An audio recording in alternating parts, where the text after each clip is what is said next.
সমুদ্রের মাঝের এক টাওয়ারে থাকা চার ব্যক্তির একজন টেবিলের উপর গড়িয়ে পড়া দানাগুলোর দিকে গভীর মনোযোগ দিয়ে তাকালো। তখনই সে এক ভয়ানক রহস্যের হদিস পেয়ে গেল। এর অর্থ ছিল এই যে তারা যে সামুদ্রিক ওয়াচ টাওয়ারে আছে সেটি বছরের পর বছর ঝড়ের ঝাপটা সহ্য করার কারণে এখন একদিকে হেলে পড়েছে। যদি সময় থাকতে এখান থেকে বের না হওয়া যায় তবে এই টাওয়ার যে কোনো সময় ভেঙে পড়তে পারে এবং তখন তাদের বেঁচে থাকা অসম্ভব হয়ে যাবে। কিন্তু এর চেয়েও ভয়ের ব্যাপার ছিল এই যে তাদের চারজনের দলটি এই টাওয়ারে আছে 2 বছরেরও বেশি সময় পার হয়ে গিয়েছিল এবং তাদের কাছে খাবার দাবারের মজুতও এখন শেষ হওয়ার পথে। নিয়ম অনুযায়ী প্রতি 2 বছর অন্তর হেডকোয়ার্টার থেকে নতুন দল তাদের বদলি হিসেবে আসার কথা, কিন্তু নির্ধারিত সময় পেরিয়ে যাওয়ার পরও কেউ তাদের নিতে আসেনি। যখন সবাই এই চিন্তায় ডুবেছিল ঠিক তখনই তাদের একজন সদস্য যার নাম নু, সে ঘাবড়ে গিয়ে দেখলো যে সমুদ্রের ঢেউয়ের উপর একটি সন্দেহজনক জাহাজ ধীরে ধীরে তাদের দিকে এগিয়ে আসছে। অদ্ভুত ব্যাপার ছিল এই যে রাডারে সেই জাহাজের কোনো চিহ্ন ছিল না। নুহের মনে হলো হয়তো এটি সেই জাহাজ যা তাদের এখান থেকে নিয়ে যেতে এসেছে, কিন্তু ক্যাপ্টেনের কাছে কিছু একটা গোলমেলে মনে হলো, কারণ সামনে থাকা পক্ষটি বন্ধু না শত্রু তা পরিষ্কার ছিল না। ক্যাপ্টেন তৎক্ষণাৎ অ্যালার্ম বাজিয়ে দিল এবং তার বাকি 3 সঙ্গীকে হামলার জন্য প্রস্তুত থাকতে বলল। তারা টাওয়ারের কামানগুলো সেই অজানা জাহাজের দিকে ঘুরিয়ে দিল। জাহাজটি যত কাছে আসতে লাগলো সবার হৃদস্পন্দন তত দ্রুত হতে লাগলো। ওপরে থাকা রেডিও অপারেটর বারবার সেই জাহাজের সাথে যোগাযোগ করার চেষ্টা করলো, কিন্তু ওপাশ থেকে কোনো সাড়া পাওয়া গেল না।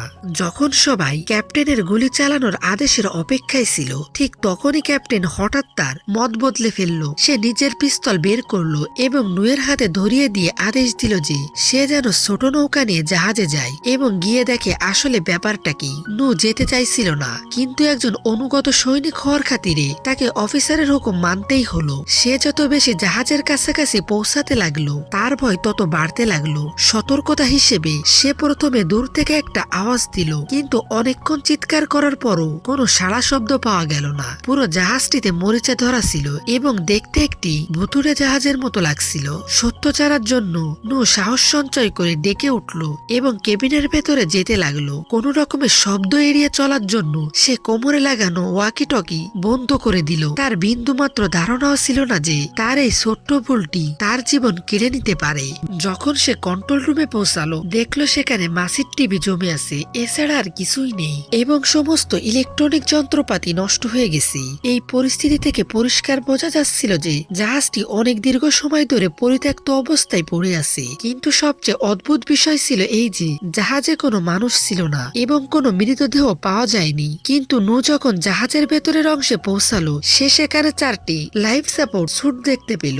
এটি থেকে নুয়ের পায়ের তলা থেকে মাটি সরে গেল। এটা সেই জাহাজই ছিল যা তাদের এখান থেকে নিয়ে যেতে এসেছিল। কিন্তু সবচেয়ে বড় প্রশ্ন ছিল এই যে জাহাজটি চালানো সেই 4 জন সঙ্গী আসলে গেল কোথায়। আর এর চেয়ে ভালো বিষয় ছিল এই যে জাহাজে প্রচুর খাবার এবং পানীয় মজুদ ছিল। ক্ষুধায় কাতর নু কোনো সময় নষ্ট না করে খাওয়া শুরু করলো যাতে সে নিজের পেট ভরাতে পারে, কিন্তু তার ধারণা ছিল না যে অন্যদিকে ক্যাপ্টেনের অবস্থা খারাপ হচ্ছে। নুহের সাথে যোগাযোগ করতে না পারায় ক্যাপ্টেনের মনে হলো তার সাথে কোনো অঘটন ঘটেছে। রাগ এবং ভয়ে ক্যাপ্টেন পারমাণবিক অস্ত্র চালানোর সিদ্ধান্ত নিয়ে নিল। সে নিজের গলা থেকে চাবি বের করলো এবং লিসার কাছে দ্বিতীয় চাবিটি চাইলো। আসলে পারমাণবিক অস্ত্র সক্রিয় করার জন্য 2টি চাবির প্রয়োজন হতো যা তাদের দুজনের কাছে আলাদাভাবে থাকতো। লিসা ক্যাপ্টেনের এই সিদ্ধান্তের বিরুদ্ধে ছিল, কিন্তু সিনিয়র অফিসারের হুকুম হওয়ায় তাকে কথা মানতেই হলো।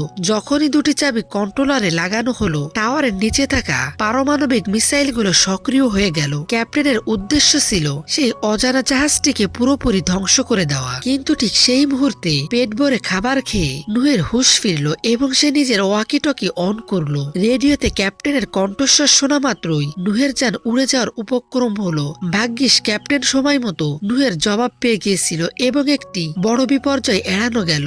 এরপর ক্যাপ্টেন নুকে আদেশ দিল যে যেন সেই জাহাজটি টেনে টাওয়ারের কাছে নিয়ে আসে। যখন নু জানতে পারলো যে ক্যাপ্টেন তাকে প্রায় মেরেই ফেলতে যাচ্ছিল তখন সে মনে মনে ক্যাপ্টেনকে অনেক গালি দিল, কিন্তু ক্যাপ্টেনের কাছে এসবের জন্য সময় ছিল না। তাকে শুধু এটা জানতে হবে যে ওই 4 জন সঙ্গী আসলে নিখোঁজ হলো কিভাবে। সত্য জানার জন্য সে ইঞ্জিনিয়ারকে জাহাজের পাওয়ার সিস্টেম ঠিক করতে বলল এবং তারপর জাহাজের লগবুক চেক করলো। যখন ক্যাপ্টেন কলম দিয়ে জাহাজের রুট ম্যাপের উপর আঁকলো তখন সে একটি অদ্ভুত অদ্ভুত রুট দেখতে পেল।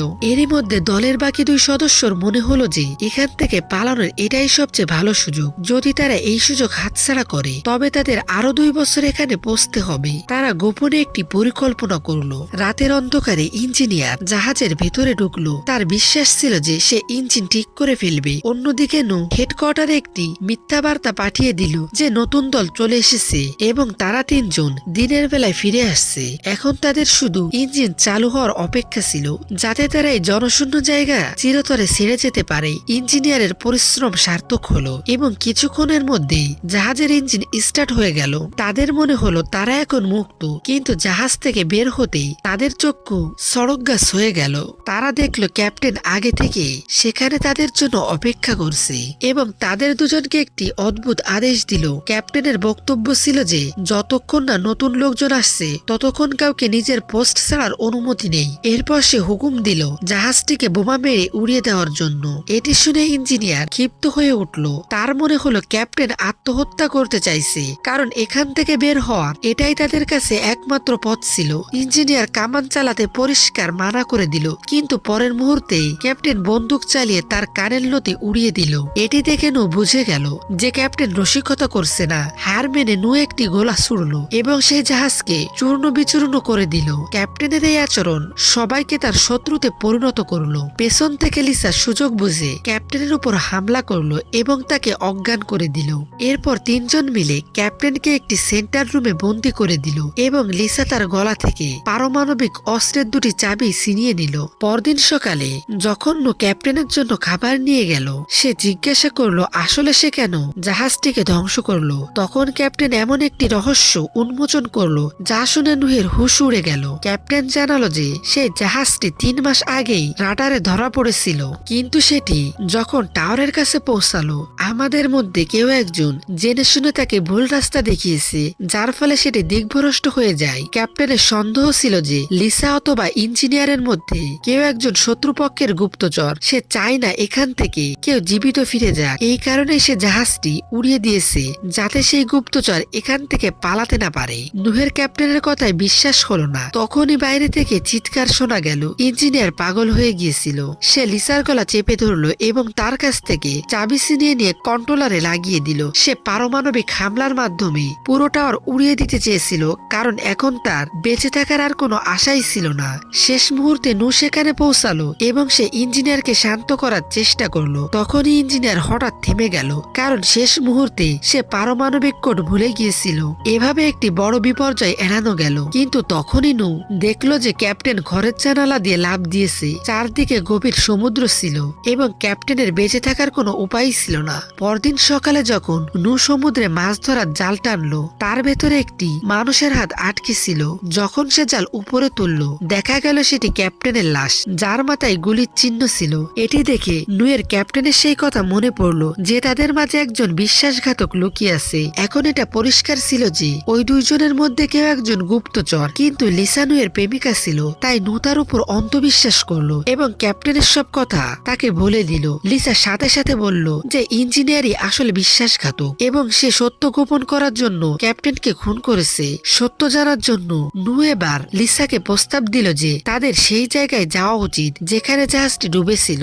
তখনই ইঞ্জিনিয়ার নিজে এগিয়ে এসে বলল যে সে লিসার সাথে সেখানে যেতে রাজি। ইঞ্জিনিয়ারের এই তড়িঘড়ি করা নুয়ের সন্দেহ আরো বাড়িয়ে দিল। সত্য উদ্ঘাটন করার জন্য নু ইঞ্জিনিয়ারের পুরনো ফাইলগুলো ঘাটলো এবং সে একটি চমকপ্রদ তথ্য জানতে পারলো যে ইঞ্জিনিয়ারের মানসিক অসুস্থতা ছিল এবং তাকে শুধু তার দক্ষতার কারণে নিয়োগ দেওয়া হয়েছিল। নু নিশ্চিত হয়ে গেল যে গুপ্তচর সেই, কিন্তু এখন তার প্রেমিকা লিসা সেই পাগল ইঞ্জিনিয়ারের সাথে একা ছিল। নু ঘাবড়ে গিয়ে দূরবীন দিয়ে দেখলো দূর থেকে মাত্র একজনই মানুষই নৌকা চালিয়ে ফিরে আসছে। নুহের মনে হলো লিসা মারা গেছে এবং সে অস্ত্র খুঁজতে লাগলো, কিন্তু তখনই সে দেখলো ফিরে আসা ব্যক্তিটি লিসাই ছিল। লিসা কাঁদতে কাঁদতে জানালো যে পা পিছলে যাওয়ার কারণে ইঞ্জিনিয়ার সমুদ্রে ডুবে গেছে। নুহের তার কথায় বিশ্বাস হলো না এবং রাতে লিসা যখন ঘুমিয়ে পড়লো তখন নু সেই রাতের ডিউটি রেকর্ড চেক করলো যে রাতে জাহাজটি পথ হারিয়েছিল। রেকর্ড দেখে নুয়ের পায়ের তলা থেকে মাটি সরে গেল, কারণ সেই রাতে ডিউটিতে আর কেউ নয়, খোদ লিসাই ছিল। পরদিন সকালে যখন লিসার ঘুম ভাঙলো নু সেখানে ছিল না। সে ওয়াকি টকিতে যোগাযোগ করলো কিন্তু কোনো সাড়া পেল না। তখনই লিসা দেখতে পেল তার গলা থেকে পারমাণবিক অস্ত্রের চাবি দুটি গায়েব। সে বুঝে গেল যে রহস্য ফাঁস হয়ে গেছে এবং সে দৌড়ে কন্ট্রোল রুমে পৌঁছালো, কিন্তু ততক্ষণে অনেক দেরি হয়ে গেছে। নু দুটি চাবি লাগিয়ে ফেলেছে এবং বিস্ফোরণ ঘটানোর জন্য শুধু একটি বোতাম চাপার অপেক্ষা। লিসা যখন দেখলো যে আর বাঁচার কোনো পথ নেই তখন সে নিজের অপরাধ স্বীকার করে নিল। সে জানালো যে সেই শত্রুদের গুপ্তচর সেই টাওয়ারের সিগন্যাল বদলে দিয়েছিল যাতে জাহাজ পথ হারিয়ে ফেলে এবং সে নতুন আসা 4 জন সঙ্গীকে নির্মমভাবে হত্যা করেছিল। তার উদ্দেশ্য ছিল ক্যাপ্টেনের চাবি ছিনিয়ে নিয়ে এই টাওয়ার দখল করা। লিসা কাঁদতে কাঁদতে বলল যে এই 2 বছরে সে নুকে সত্যিই ভালোবেসে ফেলেছে, কিন্তু নু তার একটি কথাও শুনল না এবং বিস্ফোরণের বোতাম টিপে দিল। দুজনেই চোখ বন্ধ করে ফেললো এবং মৃত্যুর অপেক্ষা করতে লাগলো। কিন্তু বেশ কয়েক মিনিট পেরিয়ে যাওয়ার পরও কিছুই হলো না। তখন তারা জানতে পারলো যে সেখানে আসলে কোনো পারমাণবিক অস্ত্রই ছিল না, ওটা ছিল উপরের কর্মকর্তাদের ছড়ানো একটা মিথ্যা যাতে শত্রুরা ভয় পেয়ে দূরে থাকে। এখন পারমাণবিক হামলার ঝুঁকি তো কেটে গিয়েছিল, কিন্তু তারা দুজনেই সেই টাওয়ারে চিরকালের জন্য বন্দী হয়ে গেল, কারণ সেখান থেকে বের হওয়ার একমাত্র জাহাজটি তারা নিজেরাই ধ্বংস করে ফেলেছিল। এখন তাদের একে অপরের সাথে থাকা ছাড়ার কোনো পথ বাকি ছিল না এবং এভাবেই সিনেমাটি শেষ হয়ে যায়।